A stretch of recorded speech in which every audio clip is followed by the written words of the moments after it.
Shalom Bapak Ibu dan Saudara-saudari yang terkasih di dalam Tuhan Yesus.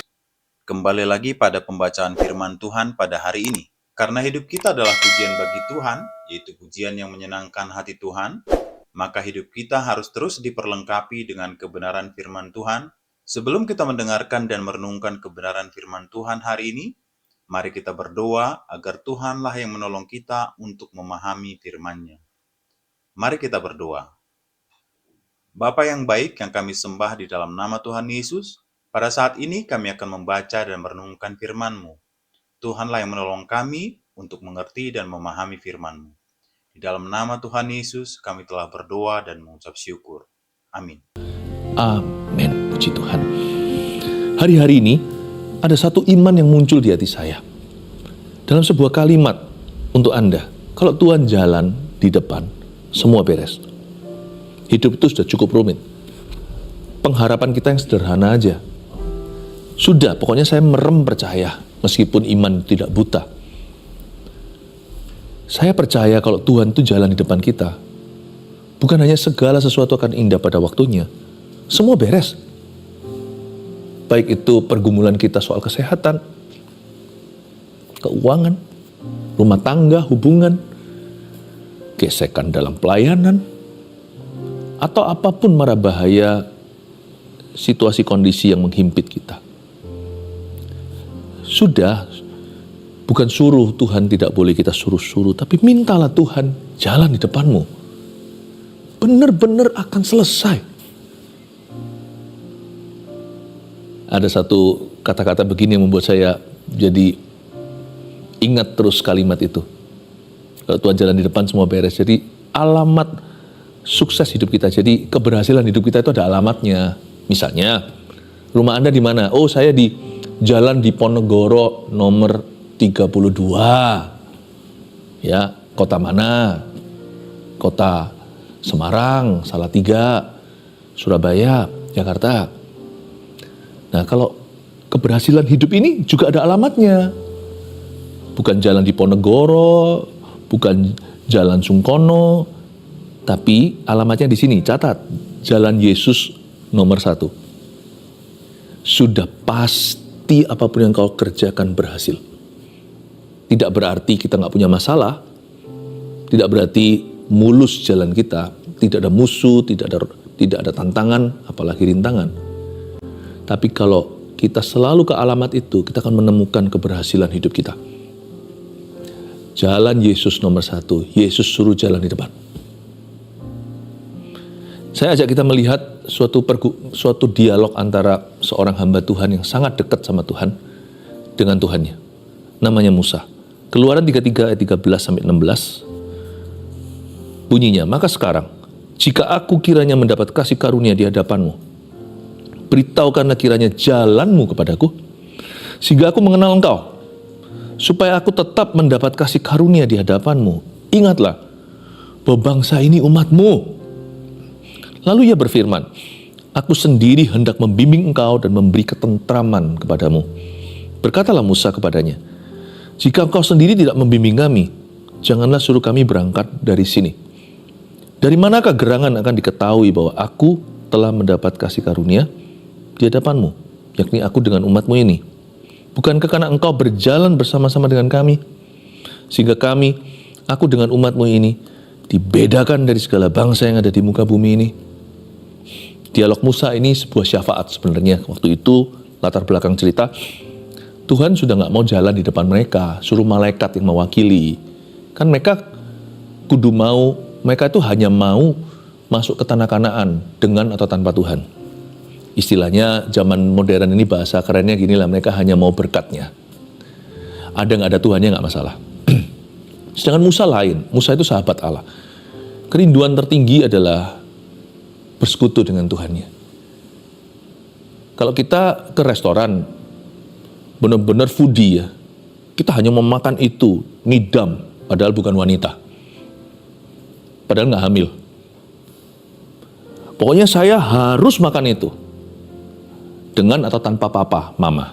Atau dengan tanpa pacarnya. Atau dengan atau tanpa suaminya, istrinya. Ya sudah, kalau memang hati kita tertuju ke makanan, Sudah fix tuh, nggak bisa diubah. Kamu mau ikut atau enggak, pokoknya aku ke sana.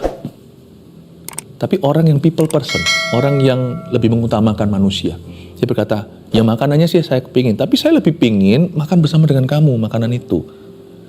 Nggak ada kamu ya, bedalah. Suami istri yang harmonis pasti nggak kepingin cuma sekedar menikmati sesuatu, mereka ingin kebersamaan. Nah demikian pula Tuhan dengan Musa. Musa ini nggak mau sembarangan. Aku mau Tuhannya dulu, kerajaannya, kebenarannya, itu tambahan. Nggak nafsu saya Kanaan. Kalau tanpa Tuhan, kalau sama Tuhan oke, ayo, mau aku, mau saya. Nah, latar belakangnya itu begitu. Tuhan berkata, karena kamu bangsa tegar tengkuk. Berontak melulu. Saya nggak suka itu, tapi melulu itu yang dilakukan terhadapku. Bahkan melawanku. Jadi Tuhan itu mengeluh sama Musa dan berkata, sudahlah. Aku adalah Tuhan dan itu sifatku. Tepat janji itu adalah karakter ilahi. Saya tetap akan tepati. Tanah yang mengalir susu dan madu itu milikmu. Milik mereka. Beritahu mereka. Tapi aku nggak jalan lagi di depan mereka. Aku nggak mau. Aku nggak mau dimadu. Kalau aku jalan sama kamu, aku dibuat terus cemburu. Lalu cemburunya disengaja lagi. Provokasi. Masa ilahi itu diprovokasi? Mana boleh kita? Kita ini kan manusia harus tahu diri. Terus menerus Tuhan dicari gara-gara. Aku nggak mau, ini bukan hubungan. Ini bukan sebuah relationship bagi saya, kata Tuhan. Ya, jadi Tuhan berkata, ya sudah, aku dari sisiku aku nggak masalah. Karena Tuhan itu hanya ada kebenaran. Di dalamnya tidak ada pertukaran bayangan. Tuhan itu tidak pelin-pelan dan Tuhan itu orangnya sama luar dalam. Kalian mau kilaf, itu kalian. Kalian mau dosa, itu kalian. Ya sudah, aku tetap akan kasih apa yang kamu mau, yang pernah aku janjikan. Tapi aku sendiri tidak mau pergi bersama denganmu. Nah, di sini terus Tuhan dihampiri Musa. Lalu Musa berkata, ayat 13, maka sekarang, jika aku, kata Musa, kiranya mendapat kasih karunia di hadapanmu. Kata kasih karunia di hadapanmu itu kalau aku dapat favormu. Jikalau aku adalah favoritmu. Ada kata favor dalam favorit. Jika Tuhan tuh senang sama aku. Kalau Tuhan suka sama saya. Kalau Tuhan tuh bahagia karena saya. Ya. Jikalau aku kiranya mendapat kasih karunia hadapanmu, menyenangkanmu, senangkanmu, hanya itu kerinduanku. Menyenangkanmu, favor, senangkan hatimu, hanya itu kerinduanku. Kalau mau Tuhan jalan di depan, ya jangan sakiti dia. Jangan disakiti terus. Ya, kita harus ngerti Tuhan itu asli. Tuhan itu bukan benda, bukan barang. Meskipun dia adalah Allah, dia punya perasaan. Perasaannya itu tulus, namanya Kristus. Perasaan Tuhan itu lembut, sekalipun dia itu berkuasa. Jangan disakiti terus menerus, apalagi dengan sengaja. Ditunda-tunda lagi yang Tuhan berkata jangan, kita terus lakukan. Yang Tuhan bilang buang, kita eman. Kita sayangi itu. Nah, sampai kapan? Tuhan memang panjang sabar, tapi Tuhan tidak bisa abaikan dosa yang keluar dari hati yang bersikeras untuk melakukannya. Dan penuh alasan lagi kalau ditegur, kalau dikoreksi. Ya kan karena selalu ada alasannya. Maka sekiranya jika aku mendapat kasih karunia di hadapanmu, beritahukanlah kiranya jalanmu kepadaku. Itu bahasa halusnya lah, kerama inggilnya untuk minta Tuhan jalan sama dia. Beritahu aku jalanmu. Maksudnya kau jalan di mana ya, aku mau di situ. Persis di belakangmu berapa langkah. Sehingga aku mengenal engkau. Aku kepingin kenal Tuhan. Kenal Tuhan itu termasuk di dalamnya inklusif ya. Sudah satu paket tuh. Kenal apa yang Tuhan suka, apa yang Tuhan tidak suka, apa yang Tuhan cinta, apa yang Tuhan benci. Nah kalau kita benar-benar mengasihi Tuhan ya, kita harus membenci yang dia benci. Kita cintai yang dia cintai. Supaya aku tetap mendapat favor atau kasih karunia di hadapanmu. Ingatlah Musa bersyafaat. Bersyukurlah untuk orang-orang yang bersyafaat dalam hidupmu ya. Dan kalau Anda bersyafaat untuk seseorang, tidak usah beritahukan orang itu. Ya, kecuali kalau ada pesan Tuhan yang Anda mau sampaikan. Ingatlah Musa bersyafaat bahwa bangsa ini umatmu. Nomor 1 tulis dulu, ya, kalau Tuhan jalan di depan, kita harus buang segala dosa yang mendukakan hatinya. Jangan ditawar. Kalau memang kita mau jalan sama Tuhan, ya jangan sakiti beliau. Tapi Pastor Philip, aku masih jatuh bangun dalam dosa gimana? Aku masih punya kelemahan. Loh, itu lain cerita. Bukan berarti berdosa itu oke. Bukan. Tapi kan Anda bergumul, melawan untuk bebas, dan bukan berjanji, tetapi Anda berdoa supaya Anda tidak mengulangi. Bukan dosa yang Anda banggakan, yang Anda kasih dan bubuhkan alasan-alasan. Supaya dosa itu bisa diterima, justification atau pembenaran. Bukan deh. Apalagi yang suka gembar-gemborkan sama teman-temannya. Kamu tahu nggak aku lakukan apa? Padahal dia Kristen. Bukannya gituan. Kalau Anda bergumul dengan kelemahan, minta tolong. Minta tolong sama Tuhan, minta tolong sama saudara seiman, minta dukungan pemimpin rohaninya. Bukan yang itu. Tapi janganlah punya hati untuk melukai dia. Dan tidak ada suatu kesadaran dalam diri kita untuk menjaga perasaan Bapa. Kalau Tuhan jalan di depan, ya kita harus buang segala dosa yang mendukakan hatinya. Konteksnya jelas. Tuhan hampir aja delegasikan tempatnya dalam hidup. Tempatnya Tuhan di dalam hidup umatnya kepada malaikat. Aku tidak mau jadi Tuhannya. Sudahlah. Kita pisah baik-baik. Allah Maha Sabar ini bukan lagi dia itu quit. Bukan dia itu menyerah atas kita. Tapi dia tidak bisa pungkiri dan sangkali hakikatnya. Dia tidak bisa tidak jadi Allah. Dia tidak bisa tidak jadi kebenaran.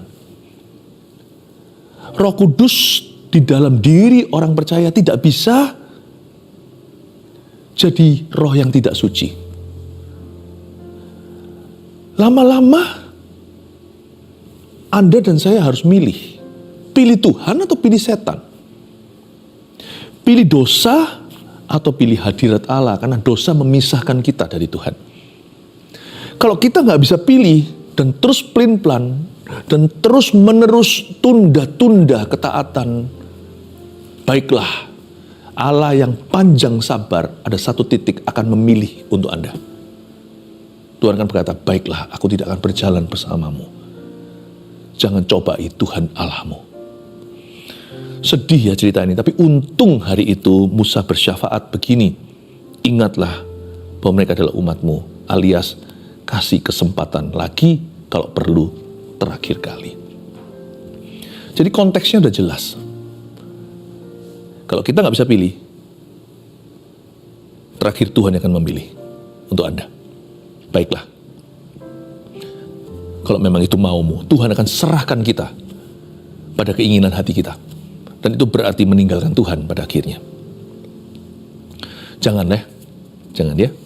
Apapun terjadi, berbaliklah kepada Tuhan. Karena Tuhan itu yang paling baik. Tuhan itu yang paling benar. Tuhan yang benar. Kemanakah aku dapat pergi menjauhi rohmu Tuhan? Emangnya kita mau kemana di hidup ini? Tanpa Tuhan kita nggak bisa berbuat apa-apa. Kita bisa seolah-olah beraktivitas atau punya sesuatu.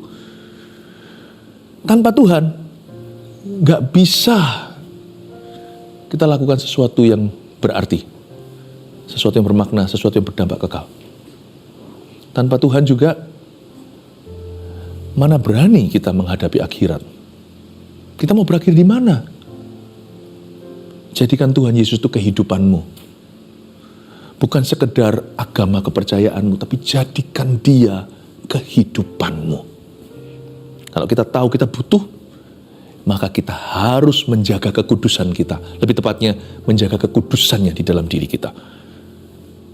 Ayat 14, lalu ia berfirman, aku sendiri hendak membimbing engkau dan memberikan ketentraman kepadamu. Tuhan itu baik ya, luar biasa baiknya. Aku sendiri, langsung Tuhan responi. Tuhan langsung jawab dia yes, makanya Yesus itu disebut ya dan amin. Aku sendiri hendak membimbing engkau. Baiklah Musa, aku akan turun tangan karena kamu minta. Aku akan membimbing engkau dan aku akan memberikan ketentraman kepadamu. Tuhan dengan kata lain, aku akan sertai kamu. Kalau aku sertai, semua akan beres. Kata tentram di sana itu berarti kemenangan. Ketentraman di situ artinya penyertaan. Ketentraman di situ artinya pembelaan. Yang namanya tentram itu artinya semua hambatan dicabut oleh Tuhan. Semua pintu tertutup untuk kita akan dibuka. Dia berkata, aku akan memberikan. I will gift you. Aku akan memberikannya kepadamu. Apa yang kau perlukan agar kamu menang. Dan agar kamu mengalami janji-janjiku.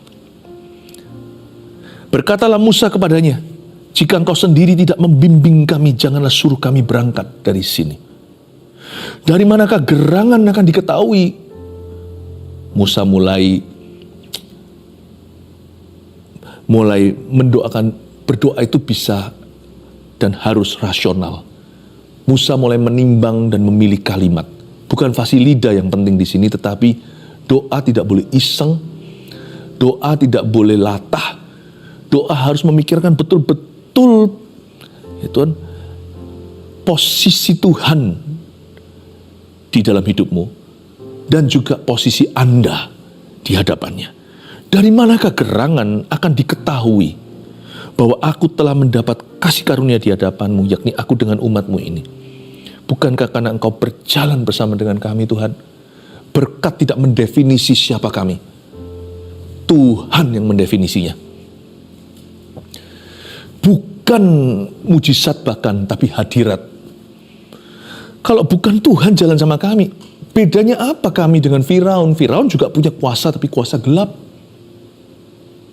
Apa bedanya kami dari tanah Mesir, tanah perbudakan yang kami tinggalkan itu? Mereka juga melimpah ruah dengan berkat-berkat jasmani seolah-olah mereka juga jaya, gedung piramid-piramidnya.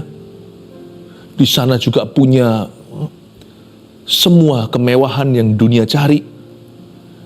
Kalau memang kau bawa kami hanya kepada tanah yang melimpah dengan susu madu, tanah itu bukan satu-satunya. Tempat lain juga ada berkat-berkatnya. Bukan Tuhan. Bukan Tuhan. Kami ingin mencetak sejarah kami itu bersama dengan Engkau. Sebab kami tahu tanah perjanjian kami itu bukan tanah sesungguhnya, tetapi janji Allah yang spesifik atas hidup kami. Itu rencana Bapa, blueprintnya dari sorga. Kalau kita mau pukul rata, asal mau jaya, asal mau kaya, undilah 11-12, sana sini orang bisa punya sesuatu, situ punya sesuatu. Meskipun tidak satu orang pun di dunia ini punya segala-galanya. Ada orang yang punya ini, ada orang yang punya itu. Bukan itu yang ku mau. Tapi aku ingin mengalami yang memang sungguh-sungguh dari Tuhan. Aku mau masuk dalam rencana Bapa yang sangat-sangat spesifik untuk saya. Sebelum saya dilahirkan, belum satu pun hariku datang, sudah ditulis di buku Tuhan, seperti kata pemazmur itu. Aku mau alami itu loh, yang itu loh, tidak bisa dijelaskan oleh Musa. Pokoknya yang itu loh, yang memang itu ya untuk Musa. Sebelum Musa dilahirkan, bahkan sebelum aku waktu bayi atau orok itu ditaruh di sebuah keranjang, lalu floating mengambang di sungai Nil, sebelum ditemukan oleh putri Firaun. Aku mau itu loh, pokoknya janjimu untukku. Karena Tuhan yang menciptakan saya. Tuhan itu juga yang tahu tujuan hidupku. Dan Tuhan juga tahu hari matiku. Aku tidak mau asal punya sesuatu di hidup ini. Aku mau alami apa yang telah kau takdirkan dari semula untuk hidupku. Dan aku mau juga bangsa yang kupimpin, jemaat yang kubimbing, mengalami yang sama. Masuk dalam rencana Allah. Dan hanya Tuhan yang bisa bawa kami ke tanah perjanjian tersebut. Tahukah hari ini, keluarga Saat Teduh, Anda juga punya tanah perjanjian. Tanah perjanjian itu bukan berapa banyak uang di bank. Ya, di akun Anda itu berapa banyak money-nya atau uangnya, atau berapa banyak followersnya, atau pencapaian-pencapaian dunia. Bukan. Tahukah bahwa Anda punya tanah perjanjian yang sangat specifically you, yang sangat especially for you, yang benar-benar satu-satunya orang sejak Adam dan Hawa yang bisa hidupi hidup Anda ya cuman Anda. Dan Tuhan punya rencana, dan Tuhan punya blueprint dari sorga. Seperti sidik jarimu beda dengan orang lain, termasuk dengan kembar siammu, jikalau Anda anak kembar. Allah punya sesuatu yang sungguh-sungguh dari sorga dicatat, hanya untuk Anda. Dan itu tanah perjanjianmu, itu maksud ilahi Allah atas hidup Anda. Itu adalah rencana Bapa yang sangat-sangat detil tentang Anda. Dan suatu hari waktu semua kitab dibuka, termasuk kitab kehidupan, jangan sampai kita itu kecele masuk ke akhirat. Ternyata semua rencana Tuhan tidak terjadi atas hidupmu. Anda hanya memperoleh dunia. Buat apa memperoleh seluruh dunia kalau Anda kehilangan nyawa Anda? Bahkan kalau kita masuk surga hanya seperti orang yang seolah-olah lolos dari api, tapi semua kerjaannya hangus terbakar karena terbuat dari jerami. Anda akan dan saya akan gigit jari masuk ke gerbang surga itu. Tuhan terpaksa harus lap-lap air mata kita karena nangisnya banyak. Karena Tuhan berkata harusnya rencana Tuhan itu seperti ini loh. Kamu cuma alami 1/4 atau setengah, atau bahkan sama sekali tidak. Dan kita masuk ke dalam alam yang baka itu tanpa mendapat upah, tanpa mendapat mahkota. Hanya cukup terselamatkan. Coba bayangkan. Apa yang saya katakan tadi itu semua term-term firman Tuhan. Coba bisa Anda imajinasi. Tanah perjanjianmu itu kalau nggak kesampaian gimana? Tujuan ilahi atau dalam bahasa Inggrisnya destiny. Ya, destiny. Saya tahu hari ini dalam bahasa Inggrisnya I was destined to be a preacher. Kalau saya lihat kehidupan saya dari awal, saya lihat ini ya, apa namanya? Saya lihat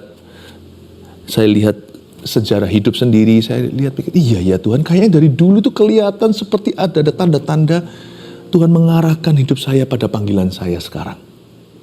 Meskipun saya belum kenal Tuhan. Ya. Jadi saya yakin kita semua itu destined for something. Kita semua itu telah ditentukan untuk sesuatu oleh Roh Kudus. Itu tanah perjanjianmu. Dan tahu nggak? Siapa yang bisa bawa kita ke sana? Tuhan. Makanya itu kalau kita mimpin hidup kita sendiri, berabe, nggak nyampe. Tapi kalau Tuhan jalan di depan, nyampe. Pasti sampai ke sana, karena Tuhan tidak pernah menyesatkan. Karena Yesus berkata, dia adalah jalan. Jangan cari jalannya di mana, cari Yesus, dialah jalan. Kalau Anda cari jalan, tambah tersesat kiri kanan. Tapi kalau Anda cari Yesus, dialah jalan. Anda akan ketemu jalannya. Jalan hidup saya tidak perlu rumit. Saya cari Yesus saja dan responi Yesus setiap keputusan yang dihadapkan, yang dibawa ke hadapan saya. Saya putuskan sebaik-baiknya dengan akal budi dan juga dengan roh saya. Saya ambil keputusan yang saya pandang dari firman terbaik untuk saya ambil. Udah, simple, tiap hari cari Yesus dan responi Yesus. Nanti akan ketemu jalannya sendiri di hidup ini, tahukah Anda?